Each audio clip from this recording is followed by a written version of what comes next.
Hello, my sweet little candies. I'm more, and love is in the air. Well, not really for me, but hopefully for you guys. Though if not, that's okay. I wouldn't worry about it too much. But whether you're celebrating love for your partner, your friends and family, your pets, yourself, or whatever, it's time for Valentine's, and I've teamed up with 4 other super cool art YouTubers to bring you guys Valentine's themed character designs. Along with the Valentine's themed, we also wanted to make it look like these characters could all be in a story together, so we also used a medieval theme. Each artist picked a character archetype or role that would exist in a medieval fantasy story, along with a theme related to Valentine's Day, and created a character based on those. The themes I picked were jewelry and knight. Let's get into it. At the time I'm writing the script, we have not actually written a story to go along with our characters that are designed like they're supposed to be in a story, but we do have a very basic plotline. A prince and a female knight like each other, but aren't making any moves. Everyone else can see this though, so at a festival, the rest of the cast tries to help them get together.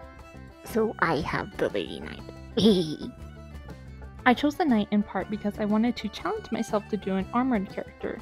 I've had knightly characters or tried to draw armor in the past, but I was young and my attempts were not great. Nowadays I haven't really needed to draw armor since my main stories have more of a focus on martial arts for fighting, because in my humble opinion, there's no way more beautiful to subdue an opponent than slugging them right in the noggin, kicking them right in the groin. Violence aside, I chose the jewelry theme for, if you've seen my art, obvious reasons. I like shiny. I watched Hoseki no Kuni in 8th grade, and ever since I have loved to draw anything that is shining, shimmering, splendid. I love metal and gemstones and rocks. I also love drawing concrete, though that might be a bit far from the jewelry theme. It's just so fun to draw the little cracks and scratches.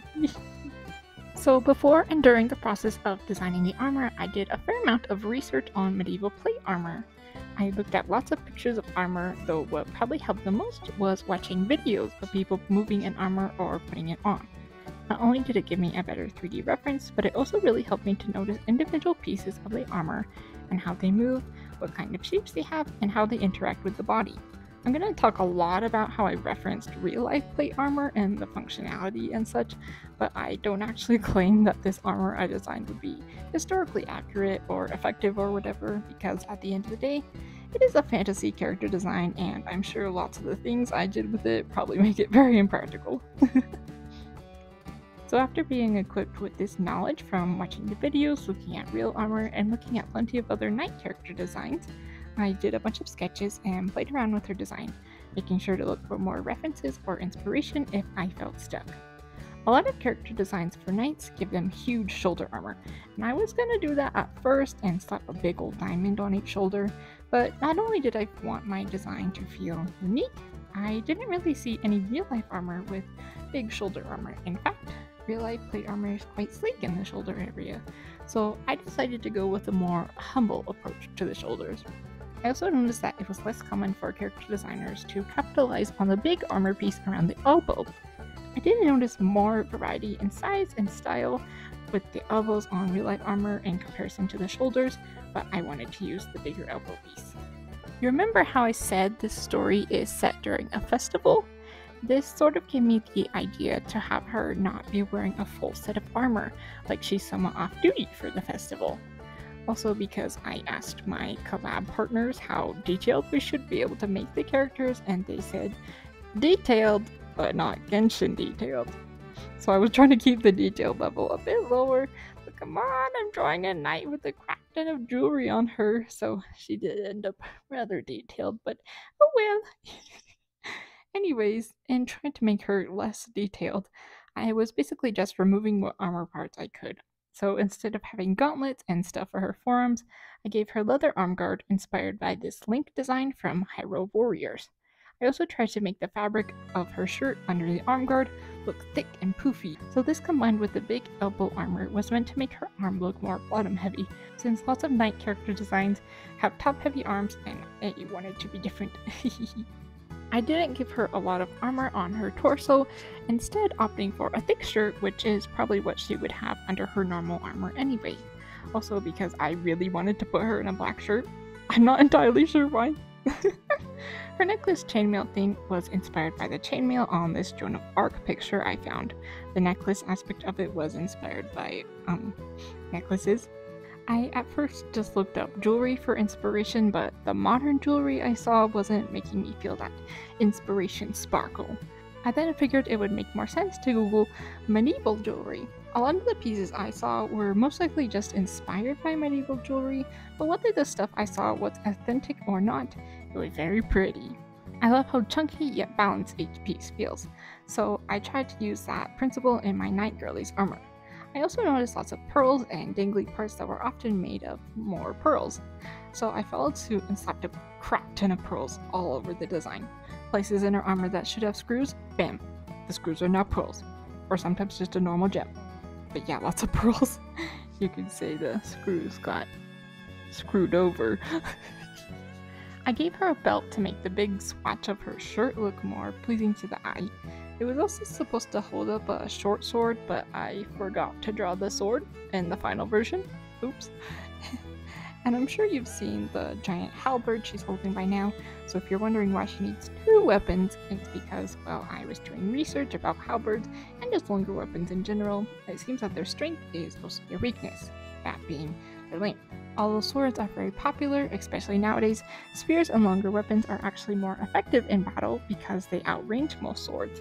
But if the sword user were to gain close, the spear user would suddenly be at a disadvantage. So that's why my knight is supposed to have a short sword to go along with her big old halberd, in case someone ever gets too close to her in a fight.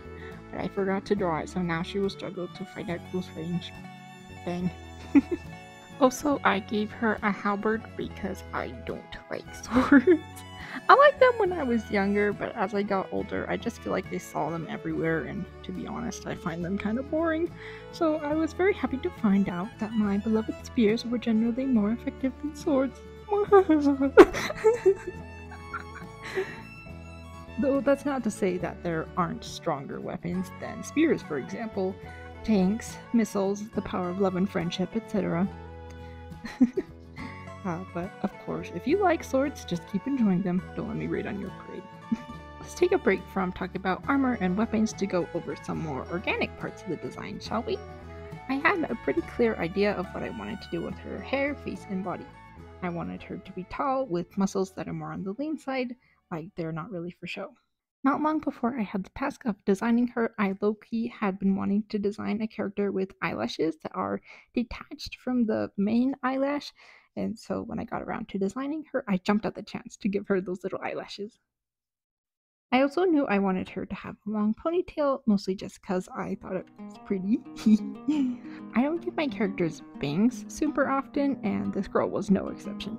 But I do have plenty of characters with their hair pulled away from their face, so to make her hair around her roots feel more unique, I gave her a very subtle sweeping side part. As for the main body of her ponytail, I wanted to keep the jewelry theme going, but still wanted to keep the detail down a bit. I also wanted to play with sort of multi-textured hair again. If you watched my video about me drawing little alien OCs, you might know what I'm talking about. Also, I swear part 2 of that video will happen someday. I just have other videos that I need to do before that, so I'm sorry to everyone waiting for part 2. It will happen. Just be patient. Thank you, and sorry. Okay, so yeah, her hair. I didn't want to go as crazy on the texture as I did with Oku, but I still wanted it to be there, so I gave her some braids that are tied off with little jewelry pieces and also some strings of pearls and fun stuff like that. Hopefully the jewelry won't get caught in her hair.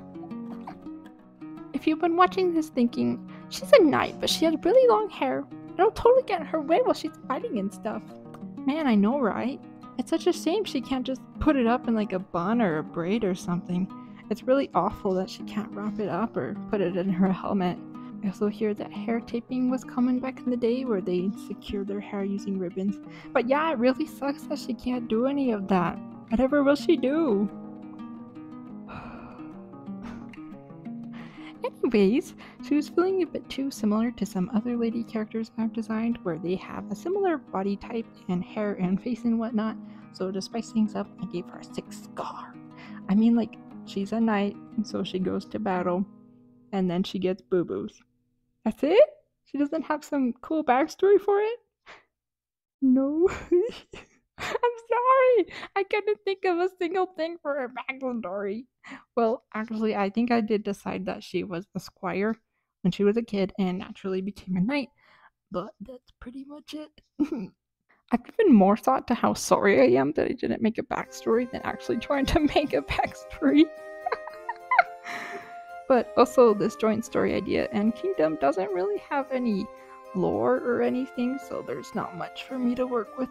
Though the one other thing about her character is her personality. Inspired by Link in Breath of the Wild, I wanted her to be the strong yet silent type of knight, valiantly guarding the prince and the kingdom.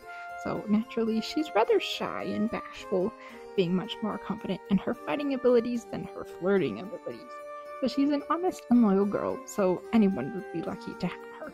So I guess the last thing to talk about with her armor is the little bit of chainmail you can see under her shirt, which I made look like fish scales because one might associate scales with armor of sorts, but also because I like the fish scale pattern on Farina from Genshin. Like, did y'all hear that parts of her design was inspired by the Little Mermaid? I love that, that's so cute. Also sad if you know both the Little Mermaid's real story and Farina's story. But I'm supposed to talk about my own character design. Coloring her was pretty straightforward since I knew I wanted her to have gray armor, light blue jewels, gray hair, and fair skin. Since this is a Valentine's character, I wonder if I should use more fitting colors like gold for the entirety of the armor and pinks for the jewels. But if she was wearing solid gold armor made of real gold and not like a gold look-alike, that wouldn't really bode well since gold is heavy and soft, so it's good for jewelry but not for armor. Also, I didn't feel like warm colors suited her, so I just went with my gut and used the color palette I described just a moment ago. I did get some more warm colors in as accents with all the pearls and some gold pieces around the armor. All the jewel colors are the same since I didn't want it to look super busy, and that also made it a little easier to color. Her eye color is a little bit different from the gem color, but very similar, hence the idea of keeping the busyness down. And with all that, the Jewelry Knight, DL, is ready for battle. Is it a physical battle, or one that involves dealing with her feelings for the prince? Who knows? But let's see what everyone else from the collab thinks of her.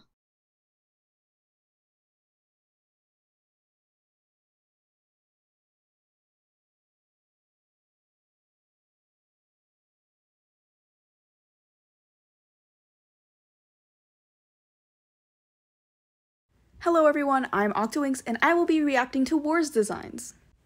I'm so excited, let's see! Oh my gosh, this is so cool! Oh wow. I'm adoring the implementation of like all the different gemstones into the knight design. Oh, it's so cool! And there's even jewelry in the hair, that's so awesome. Loving the lighting, loving the color palette, and it's just so good. I rate this design a 10 out of 10.